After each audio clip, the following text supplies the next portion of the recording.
Thank you, Jeff. Thank you for the great music. And thank you for that reading. I really did like that. Now, I, for one, don't like Joe Dispenza's meditations. He's the one, isn't he, the one that says it's about space? Mm-hmm. Think about the space in the space in the space. I don't get it, but some people really like his meditations. Anyway, we're here. So this month we're talking about spiritual delight that sizzles. And of course, we're all sizzling this July for sure. And we're talking today particularly about flexing our spiritual muscles. When we sizzle with spirit, this is what opens us up to a better life, a life of more ease, a life of happiness, joy, generosity, forgiveness, all the good stuff. That's what this whole idea is. Sizzle, what does it mean? To me, that means getting in touch with that power within.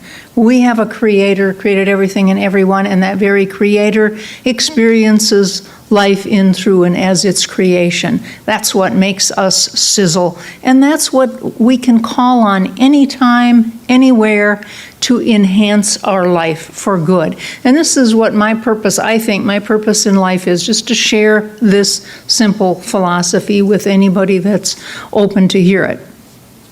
So we're talking about flexing our muscles, and that, of course, includes getting strong, being strong.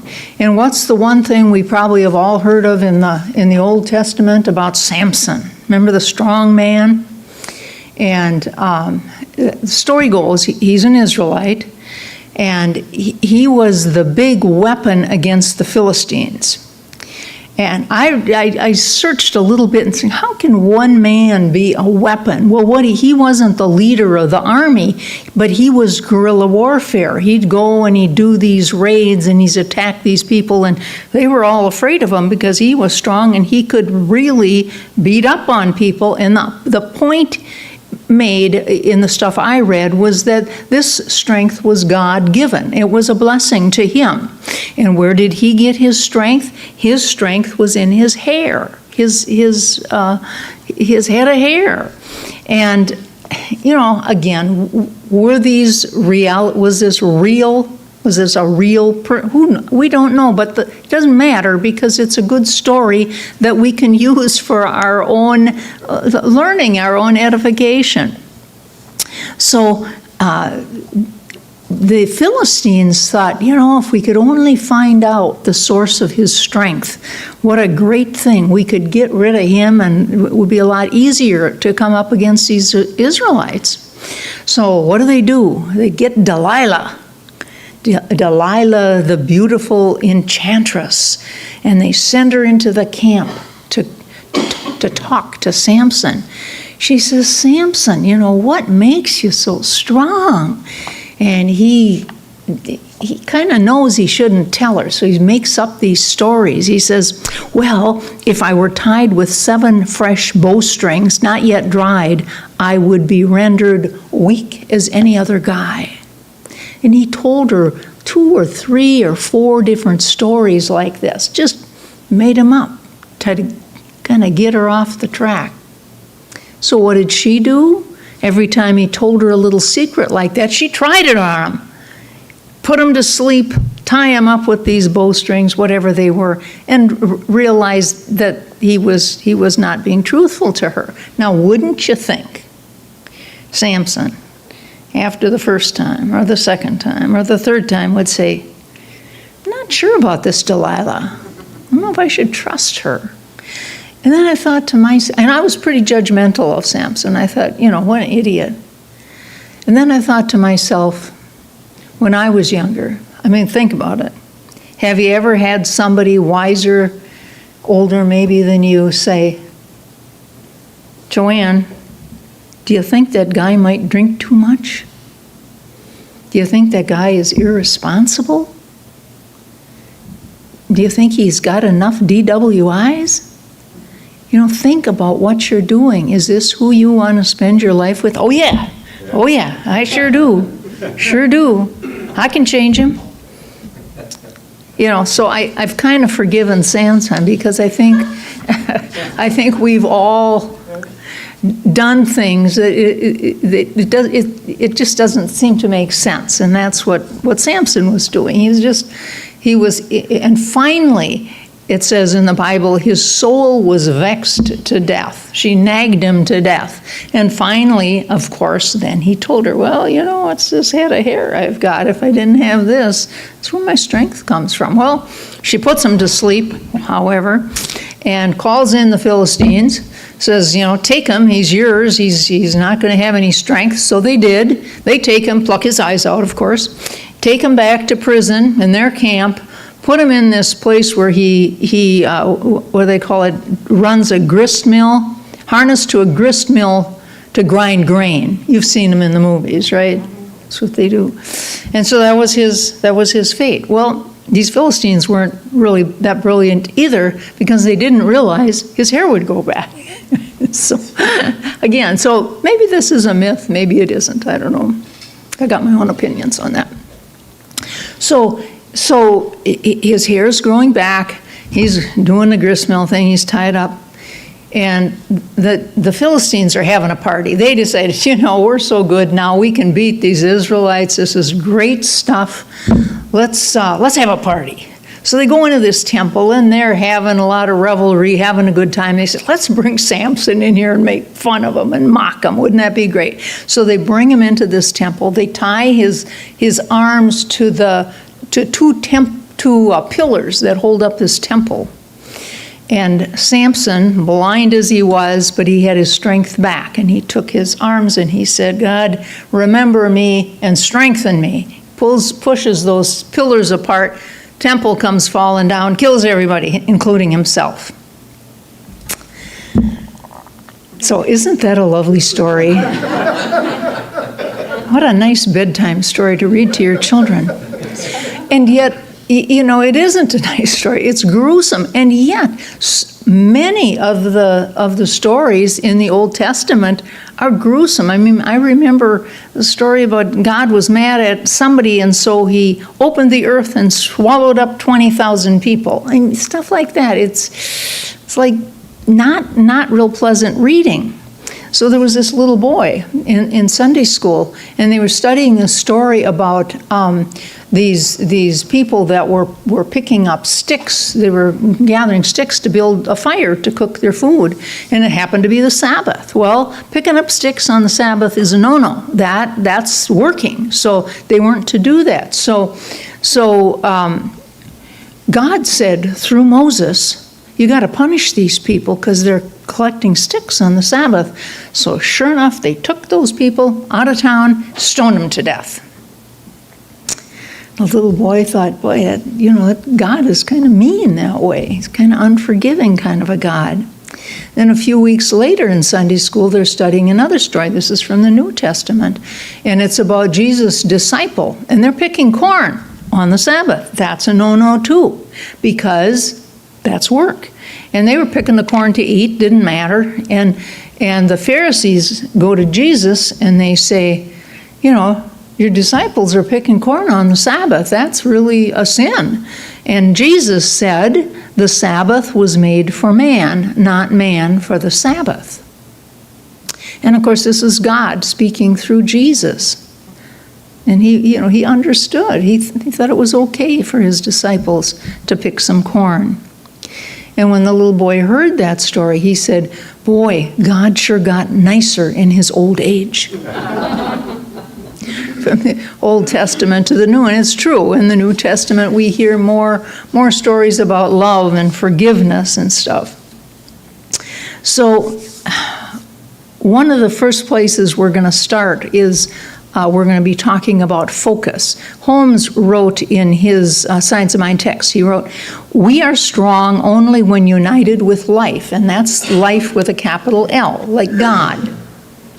When we separate ourselves from the divine fire, which is what Samson did when he went down that slippery slope with Delilah, then we become an isolated spark. We don't have much strength when we separate ourselves from that life within. And it's easy to do, even though it's always there, it's easy for us to forget about it.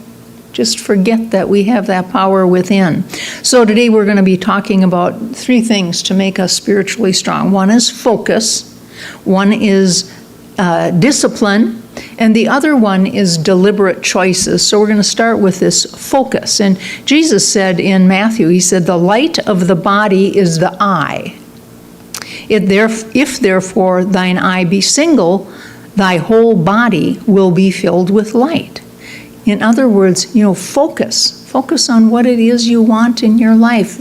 St. Paul said somewhere, he said, keep your eye on the prize. I really like that idea because we tend not to do that a lot of times. We get diverted like Samson did. Oh, that looks good.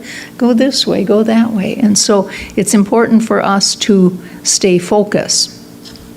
So what is it that you stay focused on? Is it this love and joy and peace and goodness and grace and all kinds of good stuff? Or do you get focused on other things? And so many of us, my focus is I got to get this darn house clean. How important is that? But we tend to put things, get it in our head, how important it is to impress somebody with a clean house or with the right clothes or whatever it is. And so it's really important for us to think about, where is my focus? In a book, it's probably a pamphlet called Applications of Science of Mind by Holmes. It's a course of lessons in science of mind and spirit. And he says a change in our way of thinking is a must if we would have a richer, fuller, more enjoyable life. Life is good, not against us. Life is normal and the natural state of our bodies. God always succeeds, and so should we. Jesus said that a thorn bush could not produce a grape, or a thistle produce figs.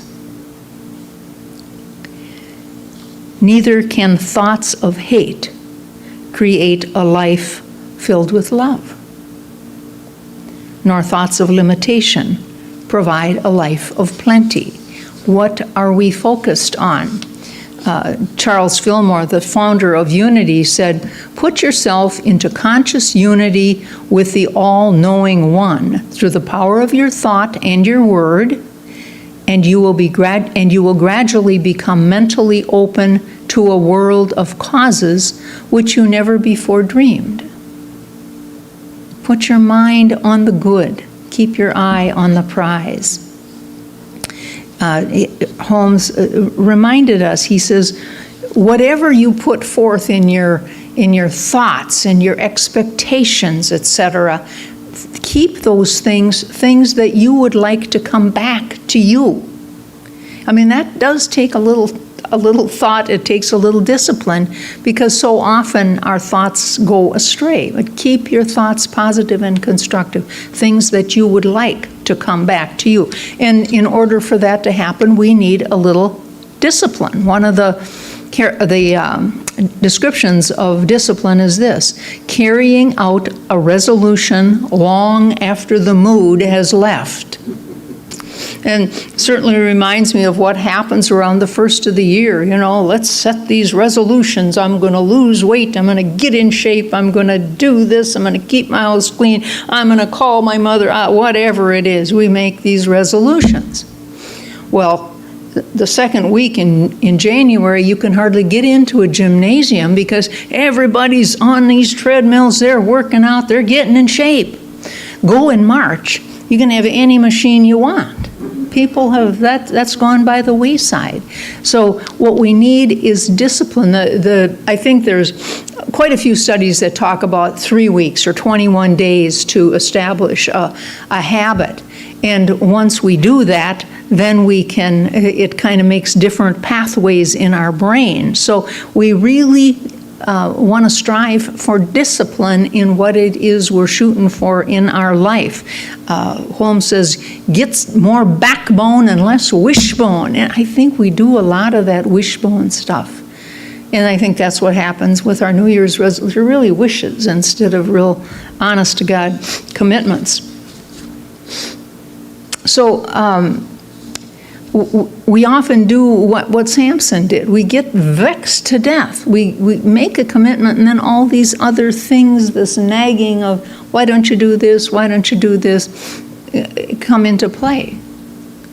And this is what takes us down that slippery slope. But we want to have our focus. We want to have a single thing in mind and go for that. And when we do that, we're much more likely to reach a goal. And we got to stick with it. Thomas Edison said, many of life's failures are people who did not realize how close they were to success when they gave up. And it reminds me of, do you remember the woman Diane Nyad? She was a long-distance swimmer. She swam around the island of Manhattan. I mean, did really kind of strenuous stuff. 5 times she tried to swim from Cuba to Florida. And one of the times when she was swimming, she was a half a mile from shore.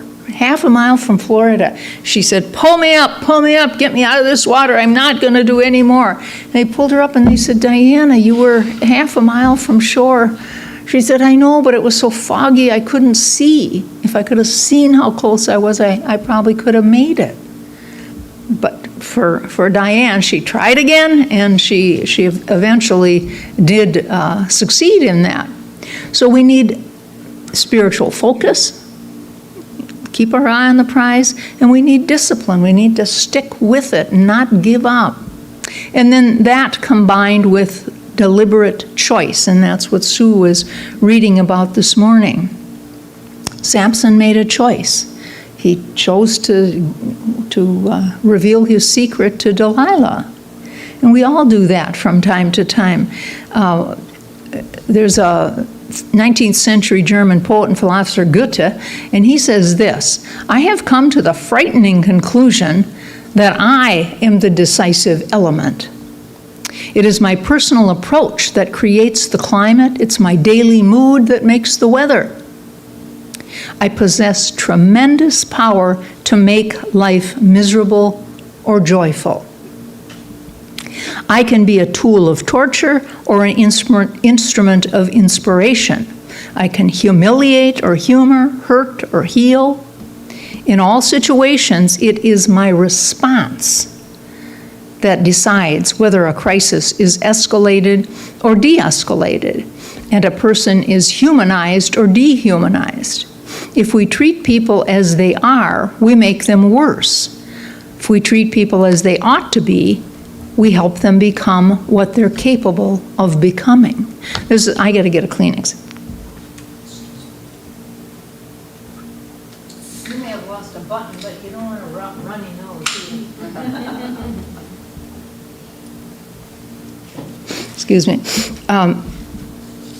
So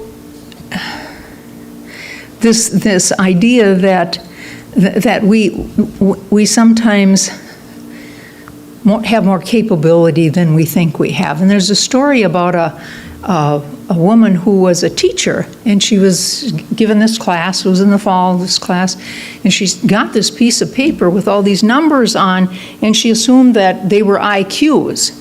And she thought, wow, this class is bright. And she thought, I am going to give this my all. I'm going to really push these people and make them do what they're capable of doing. She was so excited, and the kids responded to this. They just did a great job, and she was happy. The kids were happy. The principal comes in at the end of the quarter or semester or whatever it was, and he said, wow, he said, I can't believe how well you did with this class. This is amazing. She said, well, I don't know why it's so amazing. You know, here's the list with all their IQs. Of course they excelled. He said, that's not their IQs, that's their locker numbers. So, you know, it's a lot of times, what is our perspective? How do we look at things? And that's just really one good example of it. I liked what Joe Dispenza said as Sue read, I live my life in a sense, all day long thinking about being a genius, or thinking about being the glory and power of God, or thinking about being unconditional love. So we have the choice of how we create our lives. All of us do, by our thinking. That's why it's so important to keep our thoughts positive and constructive. So I began today telling you the story about Samson and how he lost his strength. He didn't flex his muscles. He gave up. He went down that slippery slope. I want to end the day with a story about a woman who absolutely did flex her muscles. And that woman you may know of or have heard of in the past. Her name is Johnny Coleman. Do you know Johnny Coleman? A lot of people do, yeah. Anyway, she was born in 1920. She was born in Mississippi, and she was, was segregated. She was faced with racism. She was faced with sexism, and she was raised in poverty. So she had a lot of strikes against her. But she just, and then when in 1950, she was diagnosed with an incurable disease, and I don't know what that disease was. Do you know what that disease? I tried to find out, but it was said an incurable disease. So she had a lot of things against her, but she did not give up. She flexed her muscle. And she decided she wanted to be a minister, so she got into the school, the Unity School of Christianity. And she had to live 15 miles away because she couldn't live on campus because she was black. She couldn't eat with the others because they were white. She was black. She didn't let that bother her. She said, I didn't come here to make a statement like that. I came here to become a minister.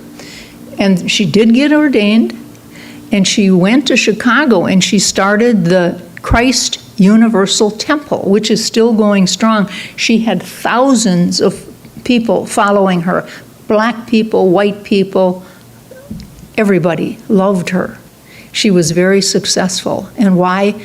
Because she kept flexing. Can you imagine doing that? It's just incredible how some people have the wherewithal, calling on that Christ within, that power within, to just overcome all kinds of stuff in their lives.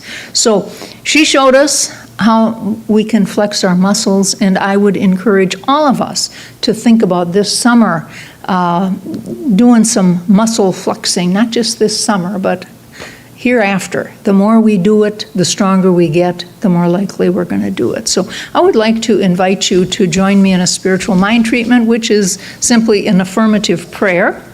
And if you would, just take a deep breath and relax in your chair and just know there's nowhere else to be right now. This is the place to be. I'm going to say this in first person as though it's for me, and it's for you as well. And I know there is but one power in this universe, and it is a power of love and peace and strength and joy and abundance and forgiveness. It has the perfect solution to any perceived dilemma in life. And I know that very power, that power that created everything and everyone, is the power that experiences life in, through, and as its creation, in, through, and as me, in, through, and as every person. And even though, like Samson, I've in the past made some decisions that took me down that slippery slope, took me down a difficult road, I've done a lot of things in the past that I regret. I now declare my intention to flex my spiritual muscle. I focus on the good I desire. And I remember that business about Diane Nyad, how close she was.